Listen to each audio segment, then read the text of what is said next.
35 లక్షల మంది కార్మిక హక్కులను గత ప్రభుత్వం కాలరాసిందని మంత్రి వాసంశెట్టి సుభాష్ ఆరోపించారు. ఇసుక క్యారీల సమస్యలు నిలుపుదలను పరిష్కరిస్తానని మంత్రి అన్నారు. బిల్డింగ్ వర్కర్స్ వెల్ఫేర్ బోర్డు ద్వారా మెరుగైన సంక్షేమ పథకాలు అమలుకు చర్యలు తీసుకుంటారని తెలిపారు. కాగా సంక్షేమ బోర్డు నిర్వీర్యం చేసిందంటూ సిఐటియు ప్రజాసంఘ నాయకులు మంత్రికి తెలుపగా ఆయన సానుకూలంగా స్పందించారు. భవన నిర్మాణ కార్మికులు పథకాల అమలుకు ఆటంకంగా ఉన్న 12, 14 జీవోలను రద్దు చేయడానికి అవసరమైన చర్యలు చేపట్టాలని కోరారు. కొలువు తీరినటువంటి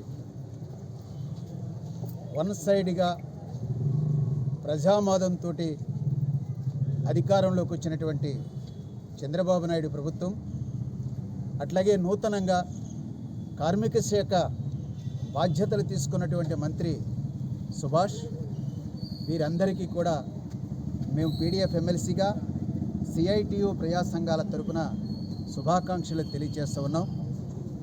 ఈరోజు సిఐటియు నాయకులతో కలిసి ముఖ్యంగా భవన నిర్మాణ కార్మికులు, అట్లాగే అంగన్వాడీలు, మధ్యాహ్న భోజన పథక కార్మికులు, వీళ్ళ సమస్యల మీద గత ప్రభుత్వం ఏ రకమైతే వైఫల్యాలు చేసిందో, వాళ్ళ యొక్క నిధులు ఏవైతే ఉన్నాయో వాళ్ళకి చెందకుండా చేసిందో, ముఖ్యంగా అన్యాయానికి గురైనటువంటి భవన నిర్మాణ కార్మికులు వాళ్ళ పథకాలను అటకెక్కించినటువంటి పరిస్థితి, ఇవన్నీ మంత్రి గారి దృష్టికి తీసుకురావడం అనేటువంటిది జరిగింది. ఇవన్నింటినీ కూడా అధికారులతో సిఐటియుతో ఒక సమావేశం ఏర్పాటు చేయాలని, కార్మిక సంఘాల ప్రతినిధులతో ఒక సమావేశం ఏర్పాటు చేయాలని చెప్పి కూడా మంత్రి దృష్టికి తీసుకెళ్ళాం.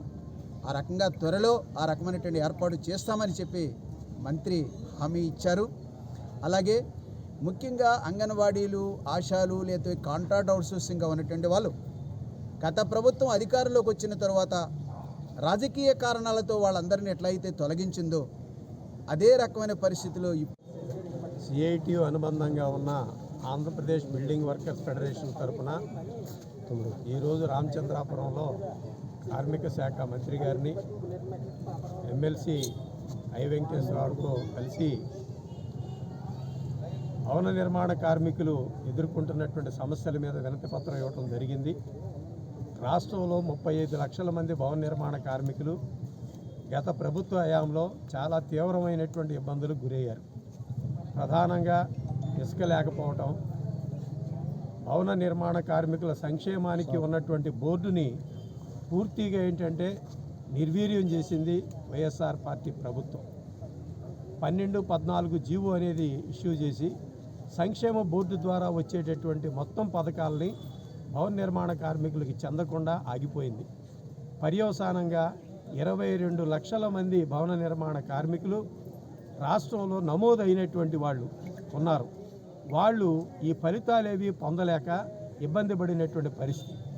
యాక్సిడెంట్ అయితే వాళ్ళకి అవసరమైనటువంటి పరిహారం లేదు, సహజ మరణం అయితే పరిహారం లేదు, లేదా పిల్లల చదువు కోసం పరిహారం లేదు. దాంతోపాటుగా వాళ్ళకేంటంటే పెళ్ళిళ్ళకి కానీ ఇతర వాటికి కానీ మొత్తం భవన నిర్మాణ కార్మికుల సంక్షేమ చట్టంలో ఉన్నటువంటి ఏ ఒక్కటి కూడా అమలు జరగనటువంటి పరిస్థితి ఏర్పడింది. పైగా గత ప్రభుత్వాలు చేసినటువంటి పర్యవసానంగా 3,300 కోట్ల రూపాయలు భవన నిర్మాణ కార్మికుల సంక్షేమానికి ఉన్నటువంటి నిధిని